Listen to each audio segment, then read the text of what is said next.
يحصي خبراء الاقتصاد مكاسب يمكن أن تستفيد منها الجزائر مباشرة بعد استكمال محادثاتها للانضمام إلى مجموعة بريكس، وهذا بعد توجيه طلب رسمي لدول التكتل وإعلان روسيا والصين وجنوب إفريقيا موافقتها. ويتعلق الأمر بتعزيز الشراكة الاقتصادية وتوقيع مشاريع جديدة في قطاع الفلاحة والمناجم والثروات الباطنية، ونقل الخبرة والاستفادة من تمويلات جديدة والنهل من تجارب هذه الدول في التنمية، مع إحداث نقلة صناعية سريعة وتعزيز مبدأ عدم الانحياز الذي تنتهجه الجزائر في ظل تغير المعطيات الدولية خصوصا بعد الحرب الروسية الأوكرانية. ويؤكد الخبير الاقتصادي عبد الرحمن هادف في تصريح لشروق أن الخطة الموالية لموافقة الدول العضوة في مجموعة بريكس على طلب الجزائر سوف تكون الانضمام الرسمي الذي لن يستغرق الكثير من الوقت، خاصة وأن بريكس تكتل اقتصادي لا يأخذ طابع المنظمة الرسمية، وبالتالي فإن عملية الانضمام لا تحتاج إلى محاورات ومفاوضات ثنائية طويلة المدى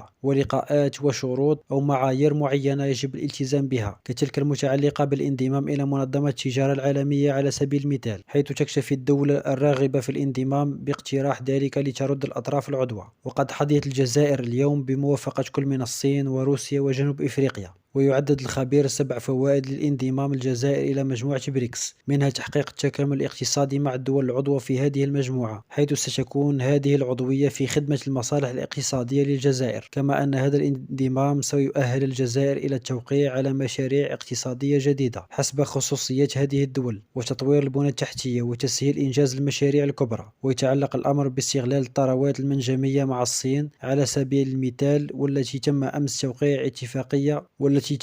توقيع اتفاقية التعاون الاستراتيجي وفق الخطة الخماسية الثانية معها. كما أن دول بريكس وقعت سنة 2014 إنشاء بنك التنمية الجديد، والذي يتكفل بتمويل استثمارات كبرى، إذ أن الصيغة التي يعمل بها هذا البنك تنافس صندوق النقد الدولي، فصندوق النقد الدولي يفرض شروطا تعجيزية صارمة لإقراض الدول، في حين يكتفي بنك بريكس بالإقراض مقابل فوائد معينة، وهي الآليات المالية التي سيتسنى للجزائر الاستفادة منها في حال انضمامها. لا تنسوا الإعجاب بالفيديو والاشتراك في القناة تشجيعا لنا لنستمر بنشر المزيد إن شاء الله.